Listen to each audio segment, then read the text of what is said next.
Cowboys Executive Vice President Stephen Jones. Good afternoon, sir. Good afternoon, gentlemen. Well, we appreciate you coming on with us as always. Can you describe to us any of the emotions that go through you throughout an utter tail kicking of the Buccaneers? Well, I can just tell you this. You never, especially it reminds you after watching the games this weekend, you never can have a big enough lead, and especially against a player like Tom Brady, you really never rest at peace until probably about halfway through that fourth quarter when we went for it on 4th and 3 and hit CD. You finally were getting a little oxygen. But, obviously, playoff football, nothing's bigger, nothing's better. It's win or go home, and we all knew what we were up against there, playing one of the greatest quarterbacks of all time, probably the greatest quarterback of all time, and knew we were going to have our hands full, but our guys just, they were great in all phases. I mean, obviously Dak played at a huge level, got off to a little slow start there in the first 2 drives, but the rest was history, and then thought the defense was just outstanding, and obviously had a few hiccups there with our extra points, but other than that, I thought we played really well on special teams, and it's just a great performance. But certainly we enjoyed that last night, and now it's in the rearview mirror, and it's on to San Francisco, which obviously is playing at a high level themselves. I think they got the biggest winning streak in football right now, and just look forward to the challenge and hopefully having another great week of practice and going from there. Stephen, I think for a lot of the fans out there and for us too, we've grown up as fans. We've been here our whole lives. There is a sense of relief for Dak, or a sense of relief for Mike McCarthy, a kind of a sense of relief for the organization to have that kind of moment. Did you have that feeling of last night after it was all said and done? Was there a sense of relief for you that you got a win?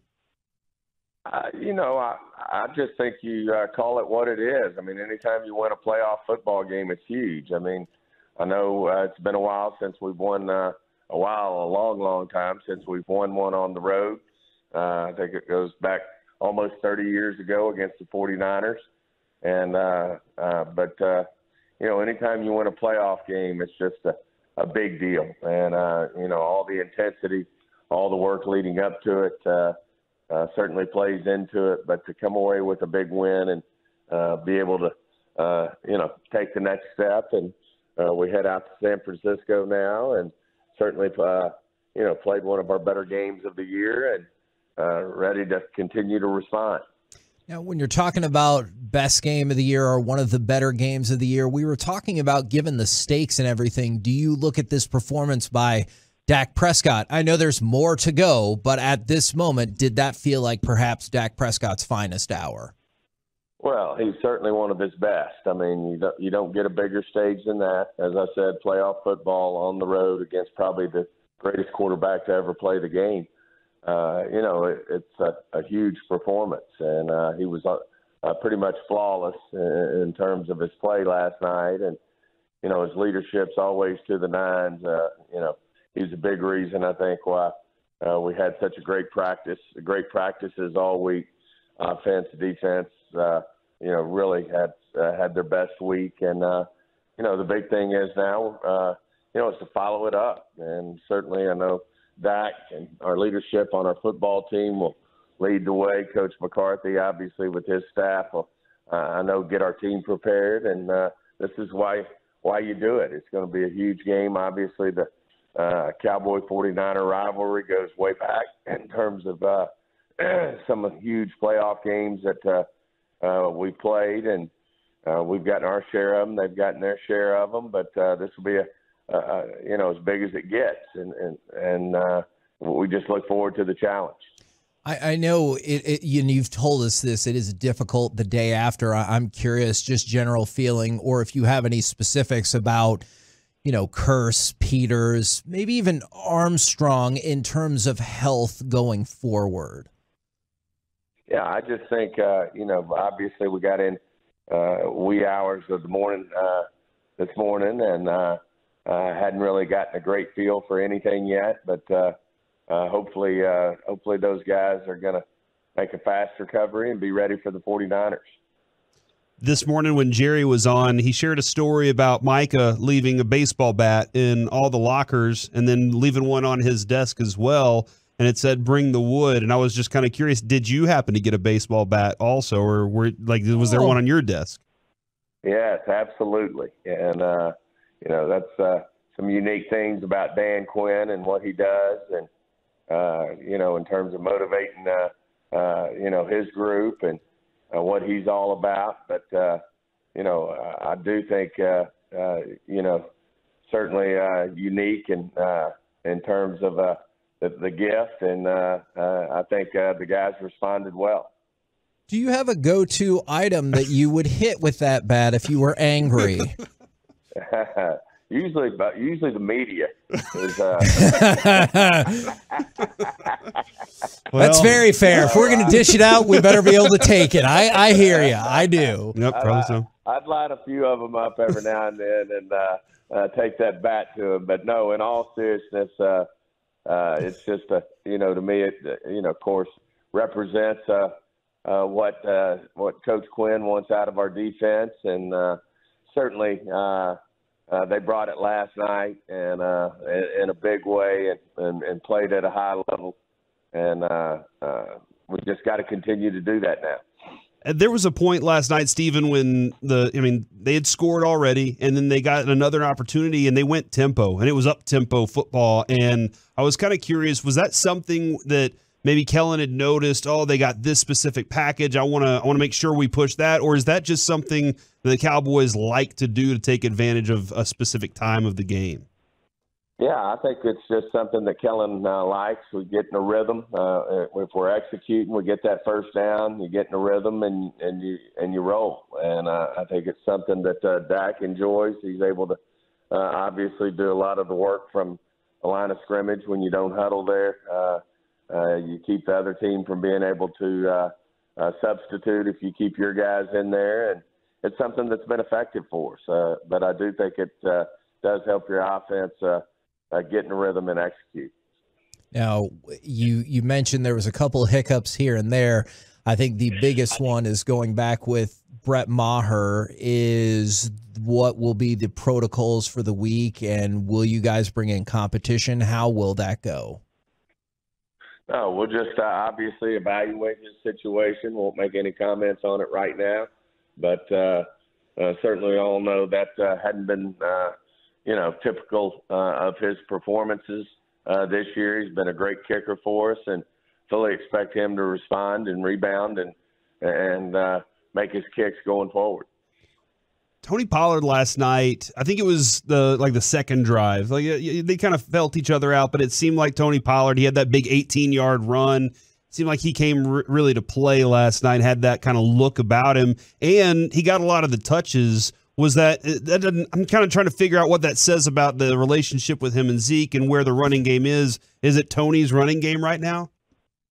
No, I just think it's a little bit who's got the hot hand, a little bit who's the scheme and our game plan, and those guys just are a great tandem. And there's I'm sure as we move forward, who knows, against the 49ers, it could be reversed. So it's just great to have two great backs like that compete, that root for one another and just want to win football games. That's what it's all about at the end of the day. And certainly Tony was having a great night last night and played well. And Zeke dished out his share of physicality on him as well. And I think, that type of, change up is really good, can be really good for your running game, and certainly it was last night. The tight end position, Stephen, y'all have some depth there, and we've talked about it, a lot this season because it's been successful even in the depth part, but there Dalton Schultz is open for touchdowns. He and Dak have such a special connection. Do we kind of sometimes take Dalton Schultz for granted because he's had a pretty good season too? Yeah, I mean, he really has. He's always been steady. As you said, I think Dak has a lot of confidence, not unlike Romo and Witten had in their day, and to some degree Dak and Witten. Dalton's so dependable.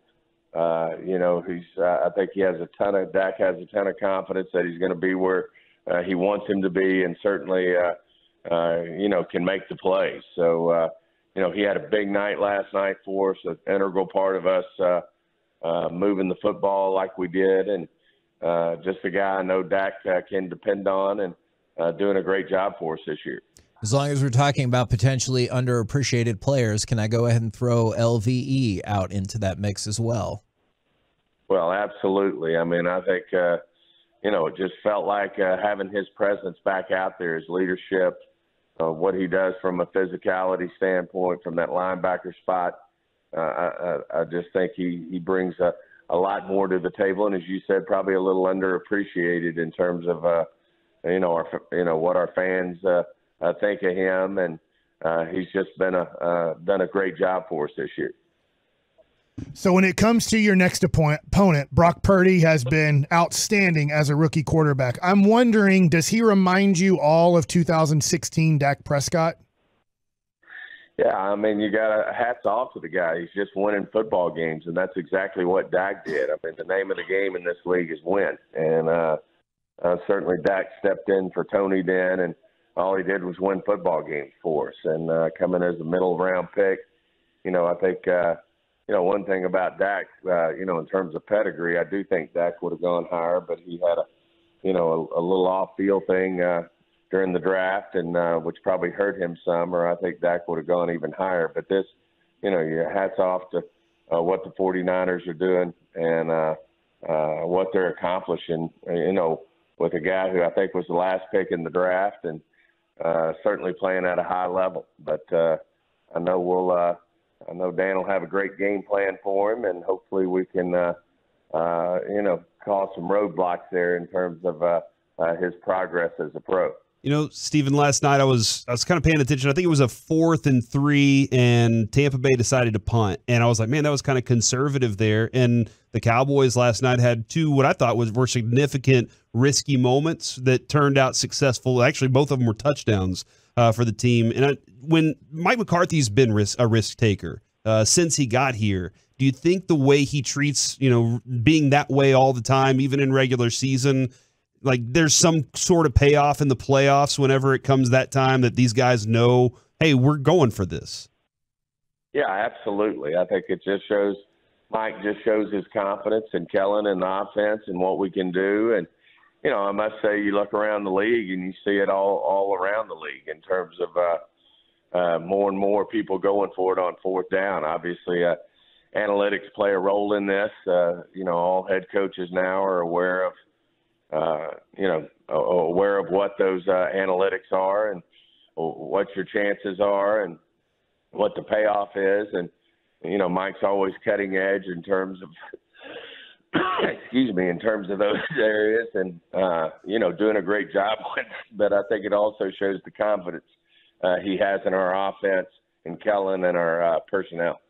Don't worry, Steven. I was so excited about the win. I had a coughing fit to begin the show as well. So I feel you. And as soon as you coughed, everyone in the room pointed at me. So I understand. Now, I know you guys are focused on San Francisco. Just the last thing I was curious about, if this is the end, what would it mean to know that potentially the Dallas Cowboys retired Tom Brady? Well, certainly it would I'm just glad we got him once. I think he was undefeated coming in here, and glad we finally can put that on our resume that we got probably arguably the greatest player of all time in terms of Tom Brady and what he's accomplished. But I'm sure there's a lot more things that go into that loss last night that are going to go into his decision-making, his career. What an amazing career, what an amazing man he is. And I'm sure he'll give this as he does everything that he does. He'll take a lot of time to decide what he wants to do, I'm sure, and wish him nothing but the best. Steven, I have a trivia question here for you to kind of end this.